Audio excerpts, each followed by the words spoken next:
Voilà une interview qui a fait beaucoup de bruit dernièrement. Suite à plusieurs demandes, j'ai décidé de faire une traduction. Je ne l'ai pas traduite en entière car elle est très longue et que Anneke dispose déjà d'énormément de contenu en français disponible. Mais je pense que ce passage est le passage que tout le monde voulait voir. Je l'ai donc traduit. À la fin de l'extrait, il y a un autre court extrait qui mentionne le blocage de l'édition du livre de Anneke, En quête d'amour. J'ai tenu à mettre ce passage car certains d'entre vous qui me suivent sur Telegram ont entendu parler au printemps d'un projet sur lequel je travaillais beaucoup. Projet qui devait sortir à l'automne, et ce projet était la traduction du livre de Anneke. Malheureusement, il était censé sortir début octobre et n'est toujours pas sorti. La maison d'édition Guitre et Daniel fait la morte depuis un moment maintenant, plusieurs mois, et ne donne pas suite. Donc pour l'instant, nous sommes dans l'attente, et nous n'avons aucune idée de quand ce livre sera publié. Je remercie Anneke de m'avoir accordé sa confiance, à la fois pour la traduction de son livre, et à la fois pour la traduction de cette vidéo. Sans plus attendre, je vous laisse avec l'extrait. Un entraînement au contrôle mental à 9 ans. Oui, Pourquoi vous ont-ils emmené là-bas? quand j'ai rencontré ce milliardaire, en 1972, il y a eu la réunion de Bilderberg en Belgique. Pour cet événement, Paul van den Buynens a fait beaucoup de choses, mais pour plaire à ce puissant Américain qui était là pour la réunion de Bilderberg, il a organisé un rituel. Et donc, pourquoi aurait-il besoin de vous entraîner? L'entraînement au contrôle mental, il avait des projets pour moi. Et je peux dire quelque chose. Il m'a emmené dans ses maisons et tout le reste pour m'habituer à la vie de l'élite, pour que je sache comment manger, pour que je reconnaisse les bons vêtements, pour que je sois à l'aise dans ces environnements.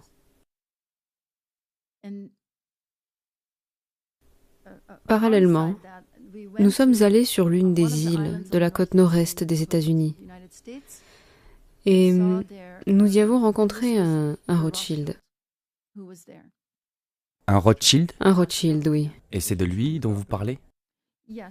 Nous étions avec Evelyne de Rothschild pour une journée seulement. Et il était clair que ce milliardaire, que l'on pourrait croire aussi puissant que ce Rothschild, n'était pas aussi puissant que lui dans le réseau. Et il demandait la permission de faire de moi la star qu'il voulait faire. Enfin, il ne voulait pas faire de moi une star, il voulait faire de moi une esclave sexuelle d'élite, qui deviendrait célèbre en France et qui, grâce à ce rôle, attirerait les hommes les plus puissants du monde et me permettrait de les espionner pour lui, etc. C'était David Rockefeller? Je n'affirme rien. Je ne peux pas dire ça.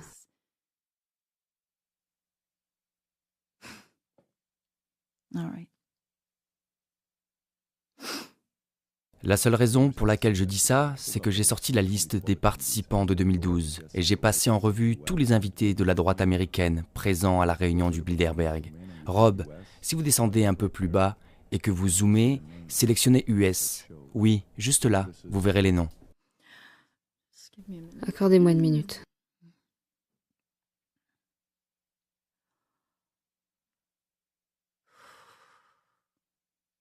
Je ne peux pas mentir, mais c'est effrayant.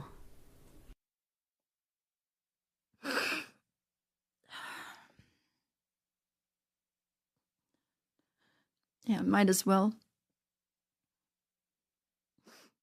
Ok, nous y voilà. Vous n'en aviez jamais parlé. Je n'avais jamais dit son nom.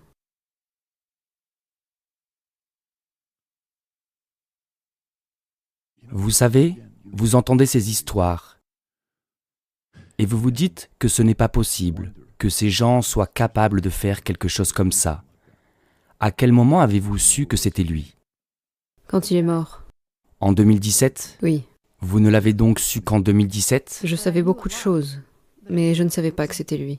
Comment avez-vous su que c'était lui quand il est mort en Immédiatement. 2017 ? J'ai tout de suite reconnu son visage.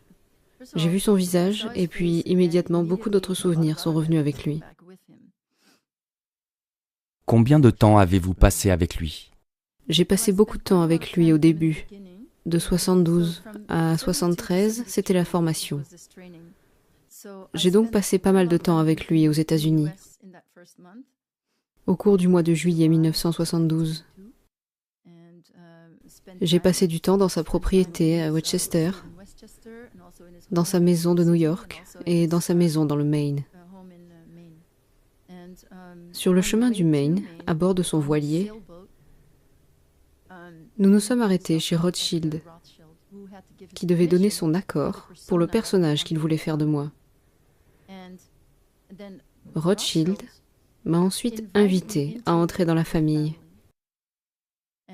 Et j'ai donné mon... Je n'avais pas été bien traitée jusqu'alors. Et à ce moment-là, j'ai reçu une invitation.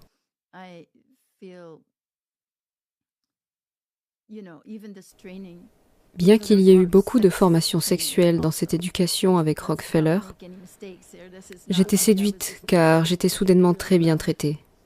Je recevais aussi bien sûr une formation sexuelle, mais à ce moment-là, c'était le meilleur traitement que j'avais connu dans ma vie, à l'âge de 9 ans. Et quand j'ai été invitée, j'ai... Le traitement des élites, comme le style de vie, la richesse, c'est ce que vous entendez par traitement ? Non, au cours des 3 premières années passées au sein du réseau de Paul Vandenbuyens, j'ai été traitée comme une moins que rien. Qu'est-ce que cela veut dire ? J'étais la plus basse des basses besognes.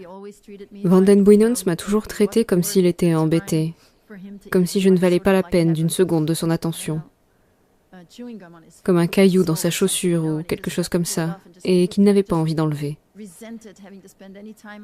Mais il me vendait partout, ou peu importe ce qu'il faisait.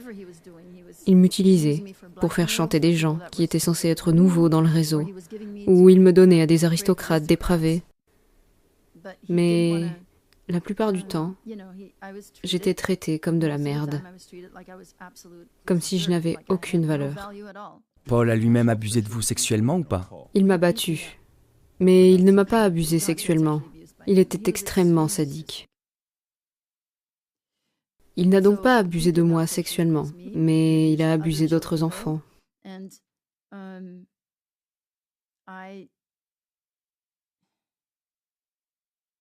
Ou devrais-je dire, je ne me souviens pas avoir été abusée sexuellement par lui. Mais lui et quelques autres responsables me traitaient vraiment comme la moins que rien. J'étais donc habituée à savoir que c'était eux qui étaient mauvais, que c'était leur faute. Ils me traitaient de cette façon, mais je savais que j'étais humaine, alors je ne prenais pas cela au sérieux. Je jouais le jeu pour survivre. Tout ce qu'ils voulaient que je fasse, je le faisais. Et puis en 1972, soudainement, 3 ans plus tard, j'ai été traitée comme quelqu'un de très spécial. Et ce traitement avait beaucoup à voir avec l'excitation que David Rockefeller ressentait à l'idée qu'il adorait être dans les coulisses de la création de cet esclave sexuel d'élite qui allait lui rapporter des millions. Et j'étais déjà vendue la première année, jusqu'à ce que...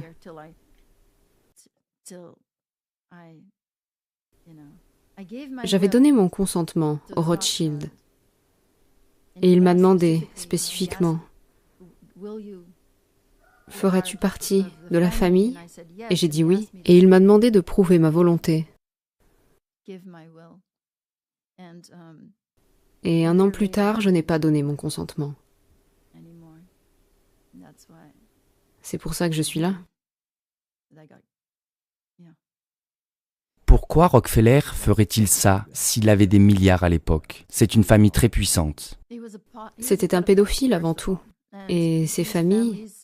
Rothschild et David, ou plus David ? Rothschild, je ne pense pas qu'il était pédophile. Mais David... Il était plus puissant, mais il n'était pas pédophile. David Rockefeller était pédophile. Je travaille avec des survivants. Il y a beaucoup de survivants de David Rockefeller. Mais je le voyais sous un certain jour. Et j'ai rencontré une autre personne. Maintenant que nous avons nommé David Rockefeller, je peux vous dire qu'à l'endroit où j'ai été emmené en Allemagne, à Heidelberg, le médecin responsable était Hans Armsen. J'ai rencontré une autre survivante qui était également un projet spécial de David Rockefeller. Et Hans Armsen, qui était le médecin responsable, elle était là aussi, dans le cadre d'un projet spécial de David Rockefeller, et elle a également rencontré Hans Armsen. Armsen? Hans Armsen, H-A-R-M? S-E-N.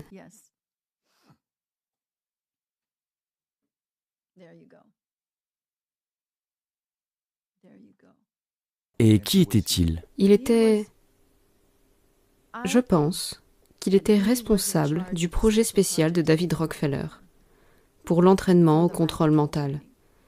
Et je connais une autre survivante qui a vécu des expériences similaires aux miennes, plus tard. L'avez-vous rencontré? Rencontré? Oui, bien sûr. Comment était-il? Effroyable. Décrivez-le. D'accord. La formation au contrôle mental est basée sur la torture. Ce que j'avais l'habitude de faire en tant qu'enfant esclave sexuel, c'était de plaire aux hommes d'une manière ou d'une autre. Me mettre sur leur longueur d'onde pour qu'ils ne me fassent pas de mal, pour que je puisse survivre. Avec lui, je ne suis jamais arrivée à rien. Je n'ai jamais réussi à le percer à jour. Avec la plupart de ces pédophiles, on peut s'en sortir d'une manière ou d'une autre. Je pouvais sentir intuitivement ce que je devais faire pour leur plaire. Avec lui, il n'y avait rien que je puisse faire pour l'atteindre. Il était tout simplement méchant et vicieux. Entre autres, j'étais forcée de regarder certaines choses pour apprendre le comportement des hommes.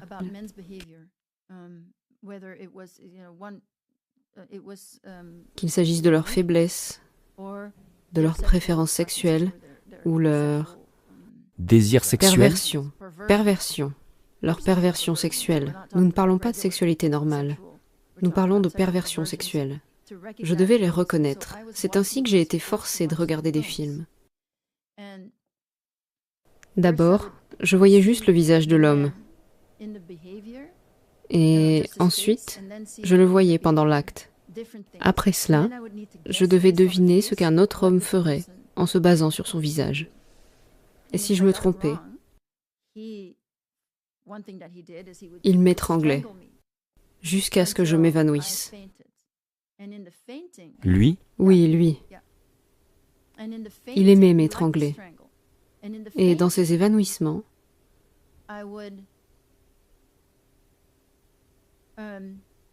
je me rendais compte, au bout d'un moment, que dans ces expériences de mort imminente, mon intuition s'aiguisait.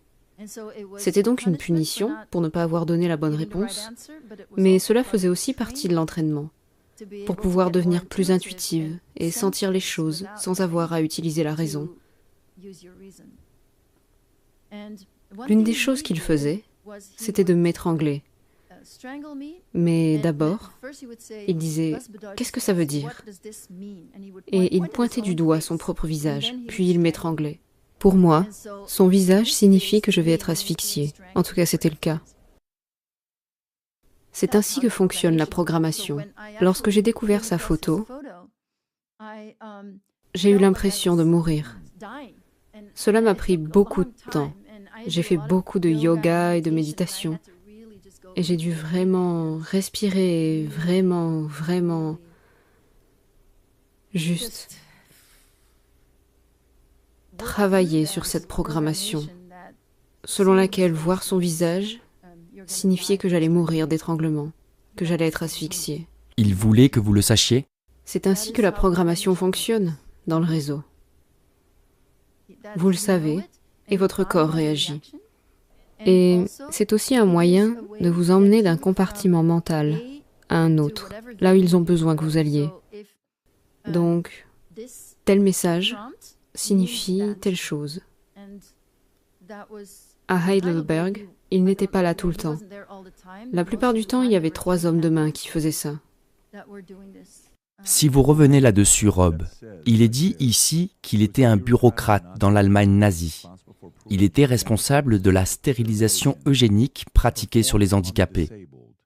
Il a soutenu la stérilisation forcée des handicapés mentaux et a aidé à les transférer dans des institutions protestantes d'intermission dont il était responsable. David Rockefeller était lui aussi un eugéniste.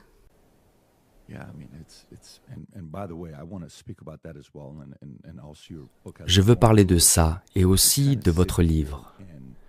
Nous parlons d'un sujet dont la plupart des gens ne veulent pas parler. Tous ceux que vous avez mentionnés jusqu'à présent, un gars avec qui j'ai fait une interview, il a commencé à me raconter toutes ces histoires bizarres. Et je veux croire toutes les histoires qu'il me raconte parce que certaines sont vraiment incroyables, comme vous l'avez dit. Les histoires devenaient de plus en plus exagérées, mais il y avait un schéma. Tous ceux dont il a parlé, ils étaient tous morts, donc ils ne pouvaient pas se défendre. Premièrement, je ne suis pas là en train de raconter des histoires. Il m'a fallu presque toute ma vie d'adulte pour être prête à en parler. L'affaire Dutroux s'est passée en 1996. On m'a mis la pression pour parler à ce moment-là. Lorsque les survivants du même réseau en Belgique ont commencé à parler. L'affaire Dutroux a pris 8 ans avant d'être jugée. Et ils se sont retrouvés avec Marc Dutroux, sa femme et 2 autres personnes. Michel Nioul était l'un des accusés. J'ai vu Michel Nioul dans le réseau. Il était là à ce moment-là aussi. Je n'allais pas parler. Je n'étais pas prête. J'avais peur. J'avais peur de parler. Et je savais aussi que je n'étais pas prête. Premièrement, ce n'est pas quelque chose dont vous avez envie de parler. Je suis une très bonne écrivaine. J'aurais vraiment aimé écrire des histoires intéressantes et bien écrites, qui auraient été appréciées et que je serais appréciée en tant qu'écrivaine. Je ne veux pas parler de ces choses. Je l'ai accepté parce que j'ai l'impression que le divin veut que je sois ici et que j'en parle. Et donc je le fais. Je ne suis pas ici pour mon ego. Je me fais beaucoup attaquer.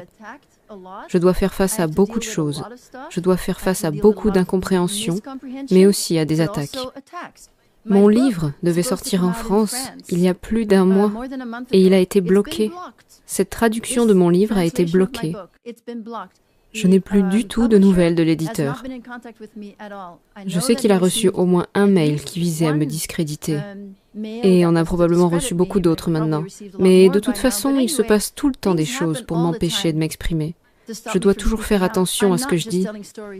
J'ai tellement pris soin d'attendre jusqu'à ce que je sois prête à dire quoi que ce soit, parce que je devais être prête à être attaquée. Ou si j'avais eu besoin du soutien du public, je n'aurais pas pu gérer. Je ne peux pas avoir ce besoin de pouvoir quand je vais parler de ces abus de pouvoir. Vous comprenez ?